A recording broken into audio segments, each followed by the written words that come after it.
हरिहर भक्तों, श्री कृष्ण की भक्त मूर्ति लेकर पहुंची श्री करौली शंकर महादेव धाम। गुरुजी ने क्या बताया, वीडियो देखिए आगे। जय राधा रमण हरि ओम।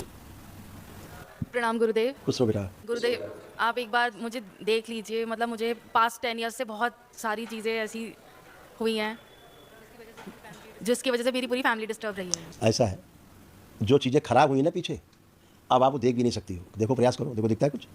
जितनी भी खराब हुई, कुछ भी देखने की कोशिश करो, देखो दिखता है कुछ। नहीं, आप देख भी नहीं पाओगे। होना तो खराब दूसरी बात है, होना तो बहुत बड़ी बात। आप देख भी नहीं सकते। दरबार ने ये गुरुदेव, किया है। मुझे ऐसा लगता है जैसे मतलब मैं अपने आप को सेल्फ फील नहीं कर पाती कि मतलब हमेशा मतलब ऐसा लगता है कोई एनर्जी आसपास रहती है। ऐसा बेटा, सिजोफ्रेनिया था आपको। और सिजोफ्रेनिया जानते हैं आप, जीवन में नहीं जाती कभी। बहुत गंदगी करती थी, ठीक, आपके साथ। और बाइपोलर डिसऑर्डर भी आप में था, पीसीओडी था। ये सब जो हार्मोनी बैलेंस के कारण बॉडी जो आपकी काफ़ी फूल गई, बहुत हैवी मेडिकेशन पे रही। डी शेप हो गई बॉडी पूरी। ये सब गई है। प्रार्थना संकल्प करो कि आप फिर पहले जैसे बॉडी बन जाए, ठीक है। खुश हो, प्रसन्न हो बेटा। अब आपका ना सिजोफ्रेनिया है ना बाइपोलर है। एक महाहवन करना है।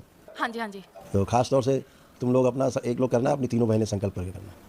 ठीक है गुरुदेव, आपका बहुत बहुत धन्यवाद। खूब प्रसन्न रहिए, खुश रहिए। ये देखो, इतने सब लोग कष्ट है तुम लोग। देखो, पढ़ना चाहो पढ़ो। देखो कितनी लंबी लिस्ट है, क्या क्या था। ये देखो, रिपोर्ट कार्ड है। जो दरबार ने हटाया वो ये है सब। देखो कैसा कूड़ा कबाड़ था, पूरा चार्ट। बिल्कुल जी जी जी।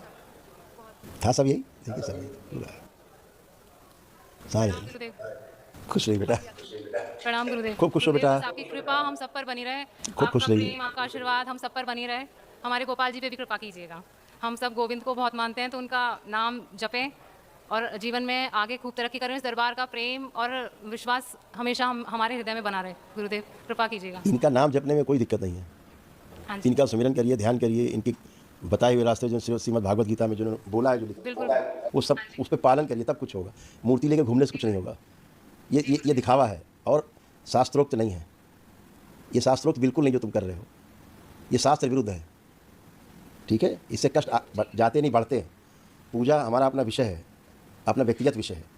आप लेके घूम सकते हो, आपत्ति नहीं है। लेकिन शास्त्र कहते हैं कि मंदिर में जो मूर्ति हैं, मंदिर में रखी, उसके लिए नियम बने हैं।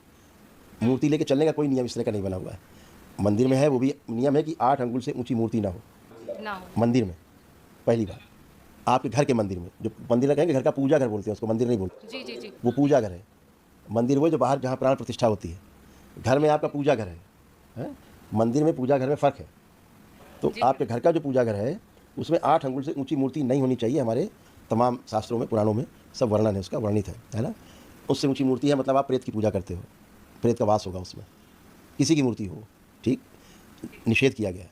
बाहर जो मंदिरों में मूर्ति होती है, अगर प्राण प्रतिष्ठा नहीं है तो पूजा नहीं करना चाहिए, ठीक। वो भी प्रेत पूजा ही है। इसके लिए अपने आप को वृंदावन जाइए, ठीक। गोविंद की खूब दिन रात आराधना, पूजा पाठ खूब करिए। अभी हम वृंदावन होके भी आए थे गुरुदेव। हाँ, वो खूब जाइए, वहाँ करिए। आप बांके बिहारी जाइए, खूब आनंद करिए, खूब उनकी मस्ती करिए, भाव से उनके साथ रहिए, है। तो वो सब होता है। लेकिन ऐसे इनका अपमान होता है, इस तरह से लेकर के चलने से इनको ऐसा नहीं, उचित नहीं है। ये शास्त्रोक्त नहीं है ना, ये बात। इसके लिए जो शास्त्र के नियम उनमें बंध करके, उनमें रह करके करने से सुख प्राप्त होता है। वो हमारे ऋषि मुनियों के द्वारा दी गई परंपरा। ऐसा कभी भी नहीं होता। कोई ऐसे आपको शास्त्रों में उदाहरण नहीं मिलेगा कि कोई मूर्ति लेकर चलता हो साथ में, है ना। ये हम लोगों ने, तमाम लोगों ने ऐसे बना लिए। दुनिया भर की चीज़ें बाहरी लोगों ने आकर के नाटक बनाए, उससे लोगों को कष्ट शुरू हुए। बड़ी बड़ी मूर्तियाँ, है ना, लेकर के की, क्योंकि भगवान श्री कृष्ण ने श्रीमद् भागवत गीता में जो साफ साफ कहा है कि अध्याय 9 श्लोक 25 में कहा है इस चीज़ को बार बार, कि जो जिसकी पूजा करता है वो उसी को प्राप्त होता है। जो भूत प्रेतों की पूजा करता है तो वो शरीर यात्रा के दौरान उनके साथ रहता है, वो सब उनके साथ रहते हैं, मर जाने के बाद भी रहते हैं। और पितरों की करता है तो उसके साथ रहता है जीवन में, और मर जाने के बाद उनके साथ रहना पड़ता है। देवी देवताओं करता है, जिंदा में उनका साथ रहता है, मर जाने के बाद देवी देवताओं का साथ प्राप्त होता है। और नारायण कहते हैं कि जब कोई मेरी पूजा करता है, पूजा मतलब स्वयं को समझने की कोशिश करता है, ध्यान साधना करता है, तो वो जो है 84 लाख बंधनों की जन्म मरण के बंधन से मुक्त होकर के और मुझे प्राप्त होता है ना। ऐसा तो नारायण की पूजा करने से हम भी नारायण की पूजा करते हैं। अभी देखो, बाबा का मंदिर अंदर है लक्ष्मी नारायण दोनों है कि नहीं? और मिला भी है, फोटो भी मिला है गुरुदेव। मिला है। तो अंदर लक्ष्मी नारायण हमारे मंदिर में है, बाबा के साथ एक विराजमान है, लक्ष्मी नारायण भी है, जी जी। है ना। तो करते हैं, हम भी करते हैं लक्ष्मी नारायण की पूजा, हम तो स्वयं करते हैं। लेकिन शास्त्रोक्त करने से होता। अब आपको बताएं, ये मूर्ति जिसके लिए कोई काफ़ी विरोध, बहुत लोग क्या करते हैं, अरे गुरु जी ने ऐसा बोल दिया श्री कृष्ण के लिए। मैं श्री कृष्ण के लिए बोल रहा हूँ। आप यहाँ हनुमान जी की मूर्ति लिए होते, शिव के लिए होते, तभी नहीं कहते आपसे कि उचित नहीं है। चाहे किसी के लिए हो, मूर्ति की बात कर रहे हैं हम, किसी व्यक्ति की बात, क्योंकि कोई व्यक्ति होता नहीं, एनर्जी है, वहाँ कोई व्यक्ति नहीं है। जब एनर्जी को हम व्यक्ति की तरह ट्रीट करते हैं रूप से जोड़ के, तो संकट पैदा होता है। एनर्जी का कोई रूप नहीं है। एनर्जी जैसा आपका भाव होता है, आपके साथ वैसी एनर्जी जुड़ती है और वैसा आपके साथ रिएक्ट करते हैं, ठीक है ना। ऐसे होते आपको इसका हम एक वो दिखाया, शास्त्र विरुद्ध पूजा से क्या होता था। आप जब भी इनकी पूजा करती, कभी भी आपकी माँ को कंपन होता है। आप पूछिए, माँ बताएंगे, आपने पूछो। मतलब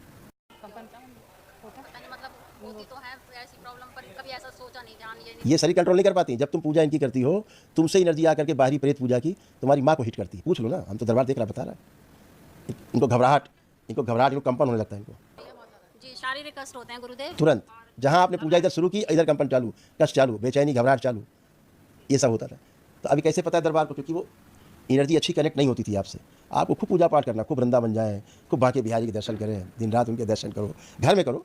घर में अपने श्री कृष्ण की छोटी सी लड्डू गोपाल रखिए मूर्ति, आप करिए, जो शास्त्रोक्त 8 अंगुल से कम हो, छोटी हो, ठीक है ना।